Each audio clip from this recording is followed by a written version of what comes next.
Welcome to our channel. If you need to verify your Pinterest ads account to start running advertising campaigns on the platform, follow these detailed steps for successful verification. Step 1. Log in to your Pinterest business account. If you don't have a business account yet, convert your personal account to a business account in Settings. Step 2. Navigate to the Ads section by clicking on Ads in the main menu or dashboard. Step 3. Click on Get Started or Create Campaign to begin setting up your advertising account.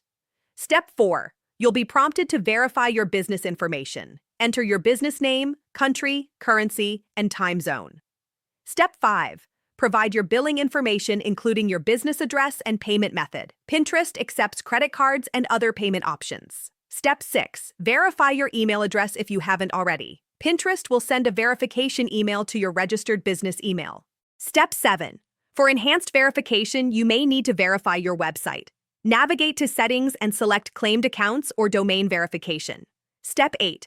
Follow the instructions to claim your website by adding a meta tag to your site's HTML or uploading a verification file. Step 9. Submit all required information and wait for Pinterest to review your advertising account setup. This typically takes a few hours to complete. Step 10. Once verified, you can create and launch advertising campaigns, access Pinterest analytics, and utilize all advertising features. Don't forget to like this video and subscribe to our channel.